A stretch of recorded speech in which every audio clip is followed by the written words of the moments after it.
অভয় চরণ মানে যে চরণে গেলে আর কোনো ভয় থাকে না, এটা একমাত্র ভগবানের চরণ, অন্য কারুর চরণ নয়। আপনি অন্য যাকেই সাধনা করুন না কেন, ভয় থেকে আপনি মুক্ত হতে পারবেন না। কিন্তু কৃষ্ণের প্রতি আপনার যেদিন নিষ্ঠা হয়ে যাবে, আপনার পেছনে হাজার লোক লেগে গেলেও আপনার একটুকু ভয় থাকবে না। আপনার বিশ্বাস দৃঢ়, কৃষ্ণ আমার রক্ষক, অতএব আমাকে কে ক্ষতি করতে পারে। তাই সাধুগণ কখনো ভয় পায় না কোনো কিছু থেকে। তাদের একটাই বিশ্বাস যে কৃষ্ণ আছেন, তিনি আমার রক্ষক। আর আমার যদি কষ্ট পাওয়ার থাকে, যদি আমার সতী দণ্ড পাওয়ার থাকে, তাহলে দণ্ডটা কৃষ্ণের তরফ থেকেই আসবে। একটা মানুষ তো শুধু উপলক্ষ, এই জগতের কোনো মানুষ কারোর ক্ষতি করতে পারে না। আমরা আমাদের স্বার্থের জন্য বলে দেই অমুকের জন্য আমার এত বড় ক্ষতি হয়ে গেছে, কিন্তু বাস্তবে এরকম নয়। কেউ কারোর ক্ষতি করতে পারে না। জীবনে যখন কোনো দুঃখ আসে সেটাও ভগবানের তরফ থেকে, আর জীবনে যখন সুখ আসে সেটাও ভগবানের তরফ থেকেই আসে। গোবিন্দ কবিরাজ বলছেন, দেখুন, ভজহু রে মন শ্রী নন্দনন্দন, ভজহু রে মন শ্রী নন্দনন্দন, অভয় চরণার বিন্দরি, ভজহু রে মন শ্রী নন্দনন্দন, অভয় চরণার ভজহু রে শ্রী নন্দনন্দন, অভয় চরণার বিন্দরি, ভজহু রে শ্রী নন্দনন্দন, অভয় চরণার বিন্দরি।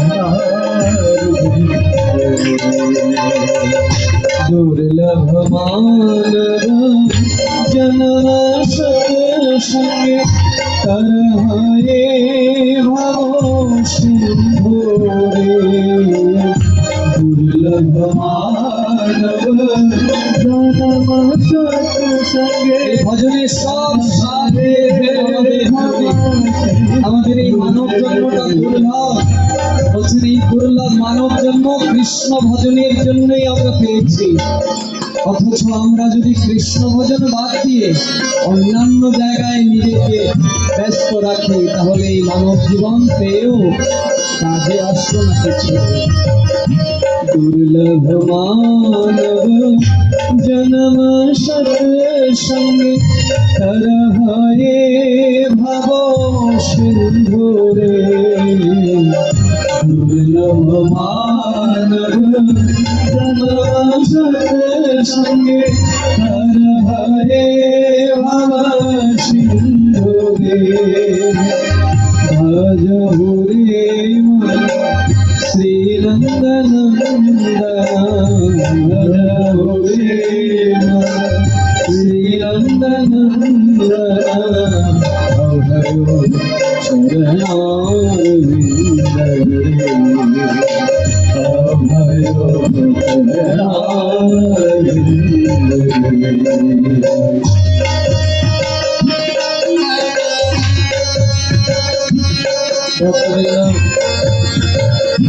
1432 বঙ্গাব্দ 28শে অগ্রহায়ণ, যথারীতি 2025 ইংরেজি 15ই ডিসেম্বর,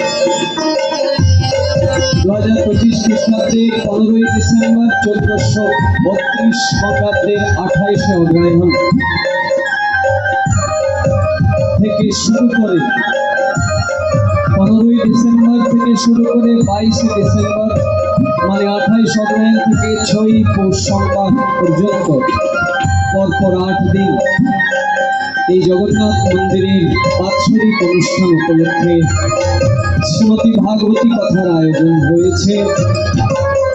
এই ভাগবতী কথায় আপনারা সবাই উপস্থিত থেকে তারপর ভাগবতের পরে যথারীতি অষ্টকালীন লীলা সংকীর্তন রয়েছে 25 ডিসেম্বর থেকে। তো 28 অগ্রহায়ণ মানে 15 ডিসেম্বর থেকে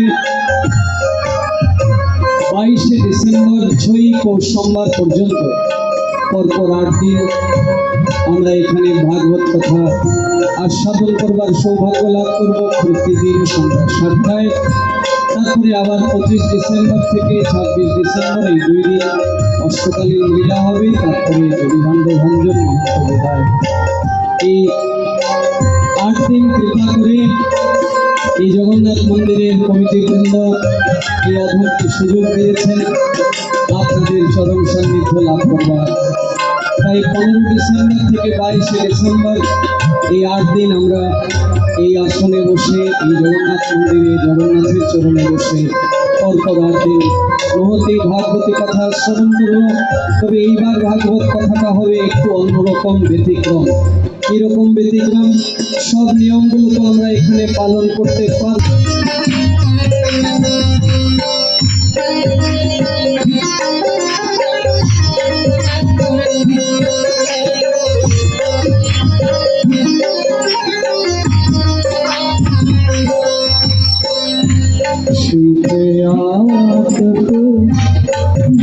बातवरीशन हे दिन जामिनी जागरे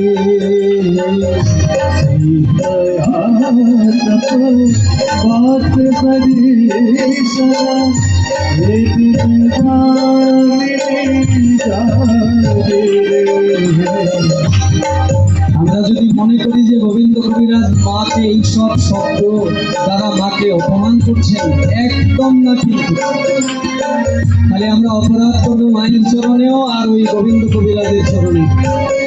তিনি তার ভজনের অভিপ্রায় ব্যক্ত করছেন এই কীর্তনের মধ্যে।